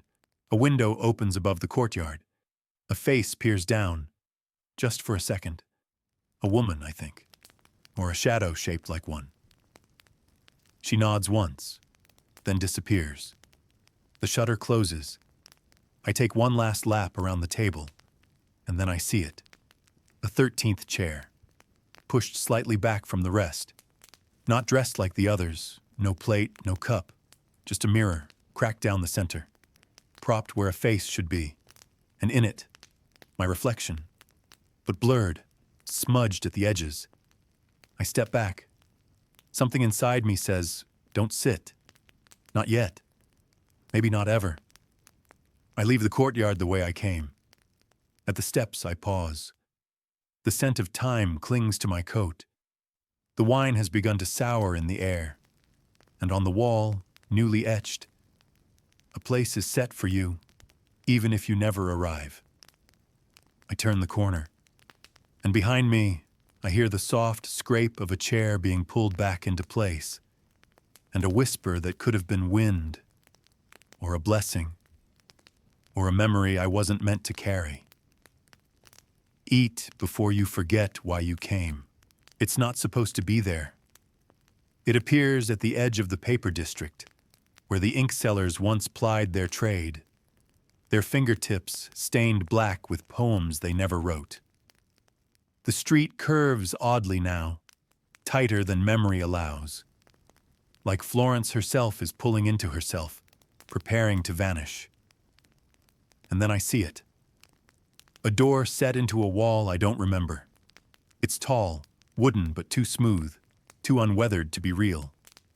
No cracks, no handle, just a single iron knocker in the shape of a lion's head. No markings, except one. At the base, carved faintly, is a phrase, "Knock only if you're willing to see her as she was." I don't knock. The door opens anyway. No creak, no hesitation, just light, golden, sharp, alive, and then a breeze, sweet, filled with the scent of roasting almonds and clean linen. I step through, and the city is there.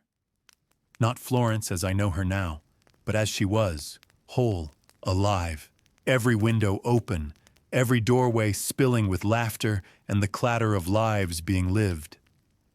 Merchants shout over each other with the urgency of too many coins and too little time. The bells ring, not for the dead, but for weddings, for markets, for children being born. A woman brushes past me with a basket of pears. A boy chases a hoop down the alley. I can hear birds. I lift my mask slightly, just for a moment. The air tastes different here, like oranges and yeast and sun. I look down. My robes are the same, but no one stares, no one flinches, because I'm not here, not fully. I'm seeing, not touching, a city behind glass, or perhaps memory. I walk slowly, past the baker's window. The loaves are full. The scent floods my lungs. I find myself smiling. Then, music. A violin, played lazily from a rooftop. That same melody the boy hummed when he drew the map with the impossible stairs. I follow it, and as I turn a corner, I see them. All of them. The woman in the red shawl, laughing as she leans on a balcony. The priest, young, standing upright, a voice full of sermon and certainty. The merchant, vibrant, waving papers and promises. The perfumer, her hands stained with oils, her hair tied back with red ribbon. Even the child from the bread house, whole, seated at a fountain, feet swinging. They don't see me, or if they do, they don't recognize me. I am not the one who walks with the plague anymore. I am not the mask. I am the memory of something that will come. And then, at the edge of the square, I see it. A figure, sitting, wearing my mask, my coat. Me. But still, head tilted, waiting. I don't approach, because I know what happens when I do. Instead, I look up. The sky is too blue, the light too clean, and I whisper without meaning to. This wasn't a dream. This was a before. The bells chime. Twice. Not for death. Not yet. But I feel something shift behind me. First turn. The door. It's still there. Open. Waiting. I step toward it, but now it resists. Not physically. Emotionally. Like a tide pushing back. As if the city doesn't want me to leave. Not yet. She's showing me what she was. What I was. Before the collecting. Before the forgetting. I press my hand to the doorframe. It's warm. Too warm. I hear a voice. Software near my ear. Stay, and you'll remember. Leave, and you'll carry it for them. I look back one more time, and in that crowd, someone lifts their head, stares straight at me, a version of me, younger, unmasked, alive in a way I no longer am. He nods, once, and mouths, "Don't forget who we were." I step through. The door closes behind me, this time with a sound, like finality, like grief. I am back. The real Florence greets me with her quiet ache, empty streets, windows like closed eyes. And on the wall beside the now vanished door, someone has scratched, "You can visit, but you can't stay." I rest my head against the stone and whisper, "I remember." But I'm not sure I do. Not fully. Not anymore. I find them at sunset. Not through summons, nor rumor, but silence. The kind that draws like a magnet, whispering in every shuttered doorway that something has not yet finished. My feet lead me to the edge of the district, where the stone bridges end and the city seems to forget itself, turning inward, folding small. The house is plain. No chalk on the door. No scent of rot or vinegar. Just the smell of drying paper and faded time. Inside, the light is dim. Gold streaks through cracked shutters, catching on dust like tiny constellations. There are no signs of panic. No overturned furniture. No shattered plates. Only the quiet stillness of someone who has accepted time. They lie in a bed, thin, still, breathing, just. The linens are clean. Their hands rest over their chest, fingers lightly curled, eyes closed. Not in sleep, not in pain, but in a kind of surrender I've rarely seen. I stand at the threshold. Something in me does not want to cross. Not because of fear, because of reverence. Because this is the final door. I step forward. Each footfall feels borrowed. I sit on the stool beside the bed. Say nothing. They don't move. Their breathing continues, soft, shallow, like a page turning very slowly in a forgotten book. There's a letter on the nightstand, unopened, addressed not to a name, but a symbol, drawn in ink, a circle pierced once through the center. I don't recognize it. Or maybe I do. Maybe I've just seen it too many places to believe it matters anymore. I leave it there. Instead, I reach for the small book resting on the coverlet. A journal. Its pages are empty. But one line is written on the inside front cover. I knew someone would come. Not to save me. To witness. That is what I do. I sit. For minutes. Hours. Time twists in this room. Does not follow rules.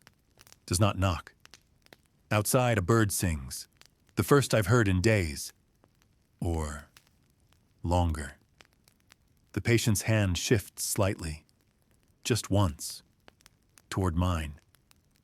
I do not touch them, but I set my hand beside theirs on the blanket. Close enough. The breath slows. Still. Still. Then stops. There is no gasp. No struggle, just stillness. And in it, I feel something. A door gently closing, somewhere not here, not in this house, but in me. I do not cry, but I feel something wet beneath my mask. Salt, memory, or both. I rise, leave the room as it was. Outside, night has fallen. The air is cool. The city, quieter, but not dead. Not yet. And as I turn back to look at the house one last time, I see something in the window. A flicker, not of light, of recognition. And written in condensation on the inside of the glass. You were never here to heal us, only to listen. I walk home, or to whatever place I return to between days. The satchel feels heavier than ever, full of paper, feathers, keys, coins, names, faces, stories. But none of them are mine. Not really. They belong to Florence, to her final breaths, to the parts of herself that never wanted to be forgotten. And I am just the one she chose to carry them. Because I said yes. Because I kept listening. Because I didn't run. And because someone had to stay behind long enough to remember how it ended. The city is quiet now. No footsteps echo through the alleys. No bells ring from towers. No shutters creak on their hinges. Only the hush of stone remembering voices that once passed by in laughter or grief. Florence breathes no longer, and yet something lingers. a warmth in the walls, a scent of lavender in the dust, a drawing tucked into a pocket that wasn't there before. You feel it, don't you? That gentle pressure behind your ribs, the place where stories go to sleep, the place where they wait to be heard again. I leave the mask on the peg by the door, just as I've done in every life. I place the satchel on the table, heavy with tokens, a letter sealed with ash, a map to a city that changes every time I close my eyes, a bone rosary that counts backwards. They are quiet now, still, but they haven't forgotten. They never do, and neither will you, because you've walked these streets. You've heard the whispers behind locked doors. You've traced your gloved fingers over walls that remember more than names. You've been the watcher, the collector, the dreamer in borrowed robes. And as you drift now towards sleep, know this: some cities live only in memory. But Florence, this Florence, lives in you, with every breath, every silence, every question you dared not ask. She will wait for your return.